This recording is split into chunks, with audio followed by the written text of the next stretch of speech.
Finance কোম্পানির টেনে নেওয়া গাড়ির কিস্তির টাকা জমা দিয়ে হতবাক মালিক। বকেয়া ঋণ অনাদায়ে ফাইন্যান্স কর্তৃক টেনে গাড়ির কিস্তির টাকা জমা দিয়ে চোখ চড়কগাছ হবার মতো উপক্রম দেখা দিল এক উপভোক্তার। ইতিমধ্যে ফাইন্যান্স কোম্পানির কর্মীরা গাড়ির চাকা সহ অনেক যন্ত্রাংশই খুলে রাখার ঘটনায় গাড়ির মালিক রীতিমতো হতবাক হয়ে পড়েন। জানা গেছে, গত 2 বছর আগে ত্রিপুরার আগরতলা বাধারঘাটের গৌতম মজুমদার কল্যাণপুরের জি নেতা দেববর্মার কাছ থেকে 3,10,000 টাকার বিনিময়ে TR06A 0731 নম্বরের একটি সেকেন্ড হ্যান্ড মারুতি গাড়ি ক্রয় করেন।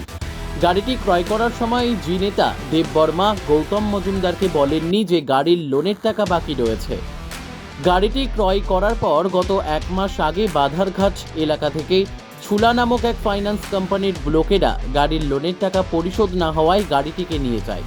তখন গাড়ির বর্তমান মালিক পুরনো মালিকের সাথে কথা বলে ফাইন্যান্স কোম্পানির লোকজনদেরকে জানিয়ে দেন যে তিনি গাড়ির লোনের টাকা পরিশোধ করে ফের গাড়িটি নিয়ে আসবেন। সেই অনুসারে গৌতম মজুমদার সোমবার বিকেলে 2 লক্ষ টাকা দিয়ে গাড়ির সম্পূর্ণ লোন পরিশোধ করে গাড়িটি নিতে গেলে দেখতে পান নতুন চাকার বদলে গাড়ির 3টি পুরনো চাকা লাগানো হয়েছে। শুধু তাই নয়, গাড়ির ভেতরে থাকা নতুন ব্যাটারি খুলে একটি পুরনো ব্যাটারি লাগিয়ে দেওয়া হয়েছে। এছাড়াও গাড়ির অনেক কিছুই ফিনান্স কোম্পানির লোকজন পরিবর্তন করে নিয়েছে। এতে গৌতম বাবু বিষয়টি ফাইন্যান্স কোম্পানির লোকজনদেরকে জিজ্ঞাসাবাদ করলে তারা জানিয়ে দেয় যে এই বিষয়ে তারা কিছুই জানেন না। পরে সোমবার সন্ধ্যায় গৌতম মজুমদার ঘটনাটি বিস্তারিত জানিয়ে ছুলা ফিনান্স কোম্পানির বিরুদ্ধে পূর্ব আগরতলা থানায় লিখিত আকারে একটি মামলা দায়ের করেন। পাথারকান্দি থেকে মলয় কুমার দাসের রিপোর্ট, নববার্তা টুডে। কী ছিল দাদা ঘটনা?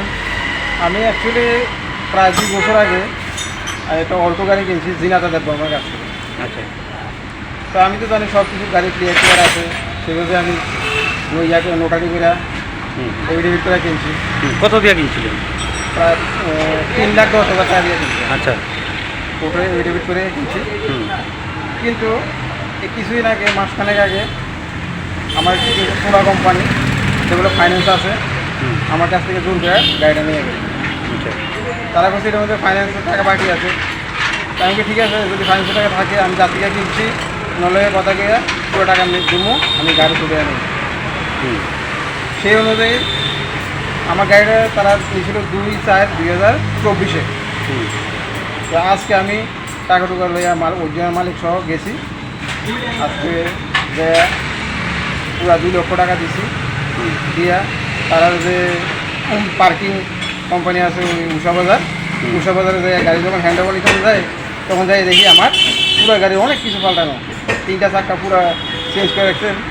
আমার নতুন চাক্কা আসলে ওইগুলি পাল্টে পুরো চাক্কা লাগা দিচ্ছে, তার মার বাড়ানো একদম ওভারে, আর ব্যাটারি পাল্টানো, লুকিং গ্লাস, আমার লুকিং গ্লাস পুরো সেট, 2টা লুকিং গ্লাস পাল্টানো।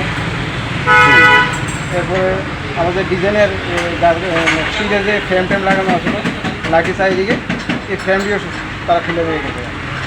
তারপর জিজ্ঞেস করছেন নি বিষয়টা? হ্যাঁ, তারা জিজ্ঞাসা করছি আমি যে আমরা গাড়ি এমন আনছেন আর এখন কেন, তো তারা এটা জানে না। তো তারা জানে না আমার থেকে গাড়ি নিচ্ছেন এমন, আমার গাড়ির অবস্থা এমন। বিষয়টা তারা আমরা কিছু জানি না। তখন আমি বাদ দিয়ে তারা সোলা কোম্পানির ম্যানেজারের কাছে একটা কমপ্লেন লেটার দিচ্ছি, আর থানার মধ্যেও পূর্ব থানায়ও তারা একটা কমপ্লেন লেটার দিচ্ছি, ইনফর্ম করছি। মামলা করছেন?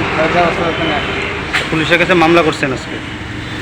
তারা বলছি ব্যবস্থা নিতে, পুলিশ প্রয়োজনীয় ব্যবস্থা নেওয়া যেটা সুবিধা হয়, যাতে আমি আমার জিনিসপত্র ফিরে পাইতে পারবো। আচ্ছা, কোন থানাতে মামলা করছেন আজকে? পূর্ব থানাতে, আগরতলা পূর্ব থানা। আপনার নাম কি? আমার নাম গৌতম মজুমদার। এখন বিষয়টা নিয়ে কী চাইতেছেন আপনি? আমি এটা বিচার চাইতে আছি, কারণ আমার ওই এত টাকার গাড়ি প্রায় 30-35 হাজার টাকার সম্পদ নষ্ট করে চেঞ্জ করে অন্য কিছু দিয়ে দিচ্ছি। আপনার বাড়ি কোন জায়গাতে? আমার বাড়ি এখন বর্তমানে আমি বাদাঘাটে থাকি, বাদাঘাট বাড়ি করছি।